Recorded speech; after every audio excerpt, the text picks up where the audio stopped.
This video shows how to replace the belts in a motor unit of a Beomaster 6000 4-channel. Please visit my blog at beolover.blogspot.com or my website at www.beolover.com for more information. Enjoy!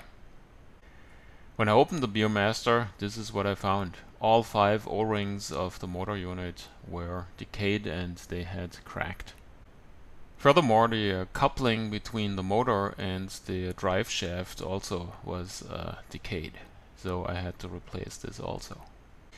In order to replace the belts, one has to tilt the entire motor potentiometer unit upright, and this is done by removing 2 screws. We cannot see it here, but they are here. One is on this side and the other one is on this side.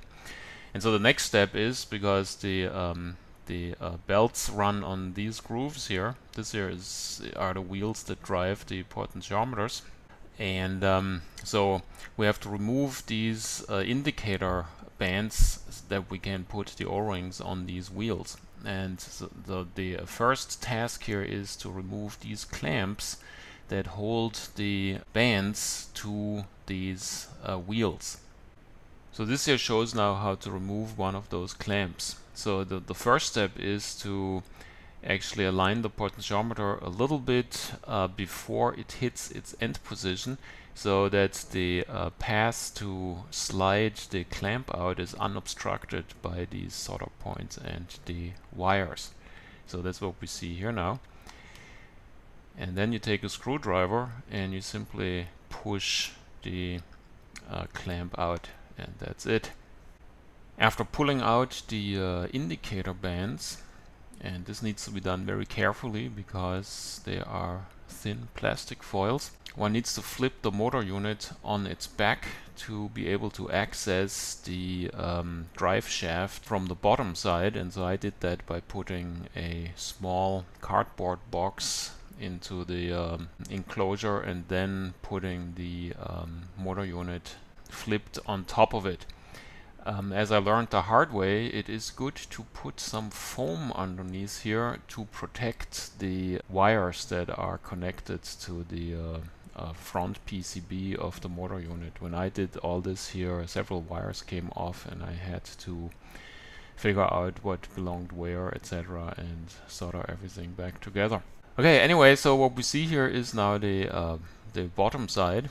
Again, here we have the wheels that drive the potentiometers, and this is the drive shaft. And the O-rings or belts, they run here on these pulleys here and on these grooves on those wheels that drive the potentiometers. So in order to get the O-rings in, we need to first pull the drive shaft out and then loosen the potentiometers so we can pull them out a little bit, and then put the O-rings here on the wheels, put the potentiometers back in, and then stick the drive shaft back in while putting one O-ring after the other on the drive shaft as it goes in. So the first step is to get the drive shaft out, and for that we need to remove this plastic bracket on the end here, and in my case, since I needed to put a new coupling in here, I also removed the motor. So here we see how I removed the motor unit. Basically one has to remove these 2 screws. The first one is already gone. And so you see that the motor unit actually wiggles, and this is on purpose so it doesn't strain the drive shaft.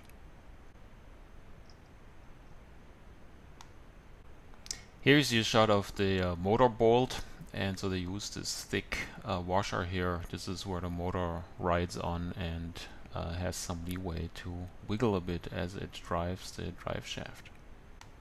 So here I'm taking out the end piece that holds the drive shaft in place.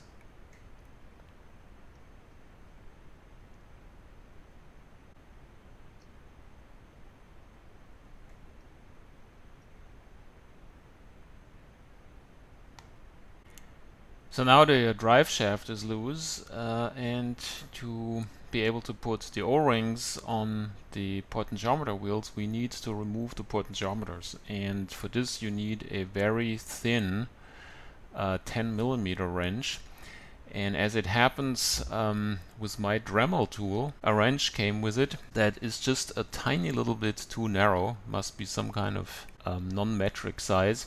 And so what I did is I used that very same Dremel tool to widen the mouth a little bit of this wrench, and that made it the perfect tool to loosen the nuts that hold the potentiometers in place. Here you see the Dremel tool inserted to remove this potentiometer. So this wheel is connected to this potentiometer, and so you just give it a quarter turn or so, and then the potentiometer, including the wheel, slide out. Okay, so this here shows how I put the O-rings on. I already loosened the five nuts that hold the potentiometers. You see here the drive shaft is loose and a little bit pulled out. So now I simply pull the potentiometers up, and you see that they're all so close together that one basically has to pull them out all together, and that then allows to get the O-rings on.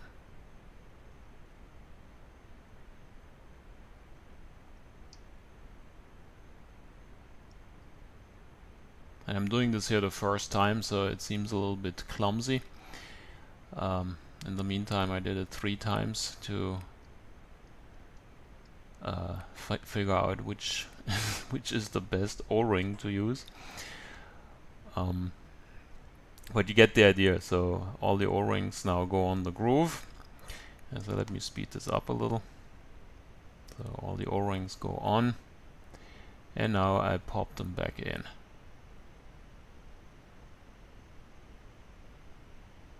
And Dremel wrench to fix them in place. And here one needs to be careful that they're really pushed down all the way and in the right orientation. They have actually a little groove on the potentiometer body that goes into the gap here of the assembly.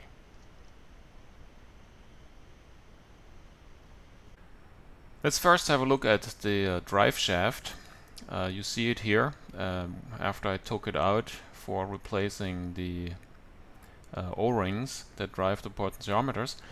So these here are the pulleys that drive each of the potentiometers, and this here is the clutch. So this part rotates, so the motor is hooked up here. So these parts here, they rotate, and these here spin freely on the shaft. Now, when power is turned on in a coil that is around this area, then this part here is pulled towards the rotating part, and with these teeth connection is made, and that then turns the pulley, and so the potentiometer can be turned. So by selecting each one of these clutches, you can basically connect each of these pulleys to the shaft and then drive the associated potentiometer. So the next step is to put the drive shaft back in and one by one pull the belts, the O-rings, onto the shaft.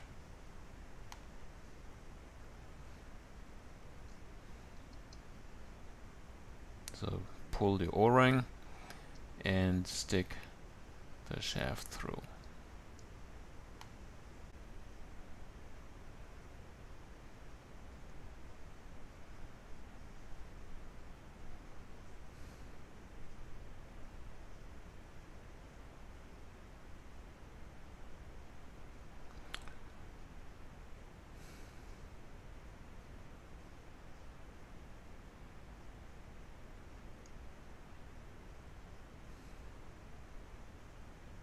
It's a bit difficult to pull these O-rings. So here comes the next one. The problem is that one always has to sort of pull all previously installed ones up when pushing the drive shaft through because of those gaps between the clutches. But you get the idea, so let's speed this up. And here we go, one after the other.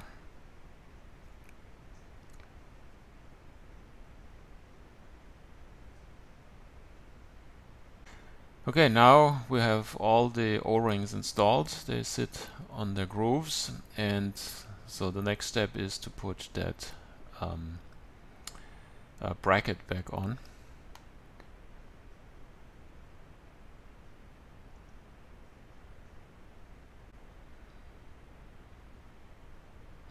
And here we go. So the final thing is the motor coupling, and here you see it. I just used a piece of a small plastic hose, and with a I think it was 3mm internal diameter, and then you can bolt that motor back in while pushing this on the rod. In fact, I think I just remember I had to remove the bracket on the other end again and pull the drive shaft a little bit back so that I could stick it in here. But that's a very easy operation. Now it is time to put the indicator bands back in, and so the idea is to feed them through the mechanism. So this here is basically around the panel on which the indicator runs up and down. So this is the upper side here, and I think this here is the indicator itself. So you put the bands through. So these here are the guide rollers, the white guide rollers on the assembly. So one needs to make sure that they go on the inside here, and then you put them into this gap, and with two fingers, one here, one there, you pinch the bands together, so in order to give them a little bit of tension, but this does not have to be real tension, just so they lie sort of flat on the surface of that flat area. And then you, with pliers, you squeeze the bracket together, this clamp together, and you push it in from the top. Since your fingers are here, you will push it in a little bit off center, and then once it is in, you push it into position. We will see this in a couple minutes. So here in the manual they suggest to do it on the underside of the assembly. I didn't want to strain the wires more after the ordeal of putting the O-rings in, and so I elected to actually turn the potentiometer all the way to its end position here, which drove the indicator up to the upper end of the flat indicator area, and then I was able to put the clamp in here from the top side. So let's have a look. Here I already installed two of them, so I will now put in the band here. So first we have to put it upright so you can get at it from the back.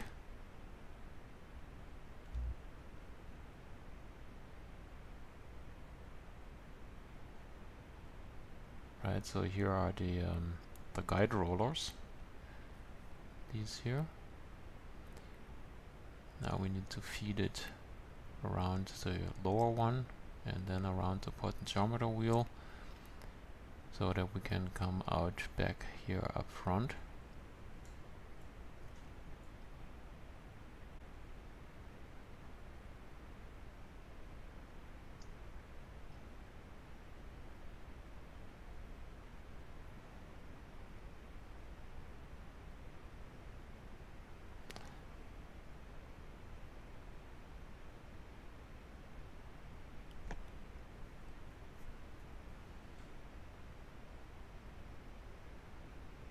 Okay, here we got it.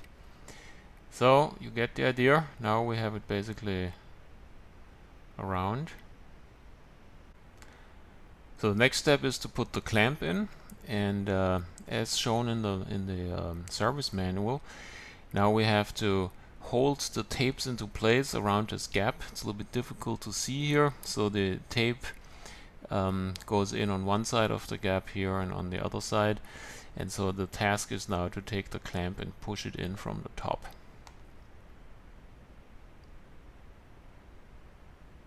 So here the clamp, I squeeze it a little bit together with pliers. It's a little bit difficult. Okay, here it is in place, and it clicks actually once you push it in, and now we seat it all the way in that gap. And now we can test it whether everything is okay.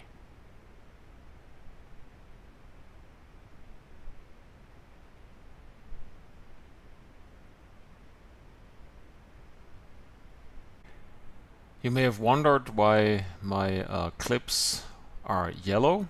Well, when I tried to install the bands back with the original black clips, it turns out that the slightest squeezing them together immediately broke them. So this means that this plastic here got brittle over the years, and so I had to resort to 3D printing. And here you see the result. I did it with a MakerBot 2, and I printed them in yellow PLA. And it's the important feature is that we have these ripples here on the surface because, like you see here in the old ones, these ripples, they actually reduce the friction, and this enables to slide these clips in and out of the grooves without damaging the tapes. There's another feature about the 3D printed clips. They have a little grate here, and this comes because the way they sit on the surface, so the bottom end always gets a little bit wider than designed, and so I had to, with the Dremel, I had to actually take these grates off in order to make sure that the ribbons wouldn't get damaged when I push the clamp in. Okay, now it's time for a demo. So here we see front back fade. The rattling that you hear at the end of the travel, that's the clutch slipping. So here this is left, right.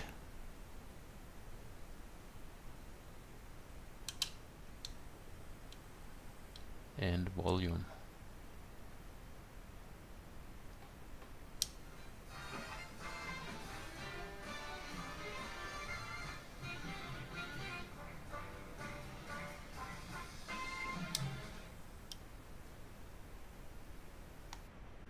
Pretty nice. And now a demo of the clutches from the back of the motor unit. So what we will see now is when I press the button, then the clutch gets drawn in.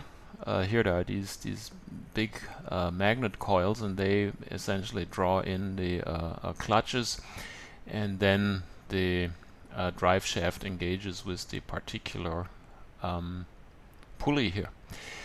Okay, let's see. So this is the fader and fade front back, and this is left and right.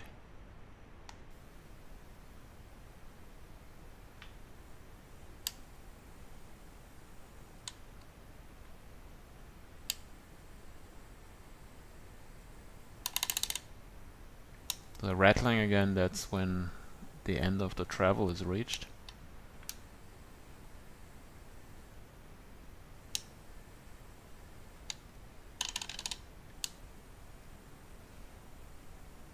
To see whenever it starts turning the potentiometer, the pulley gets sucked into the electromagnet here.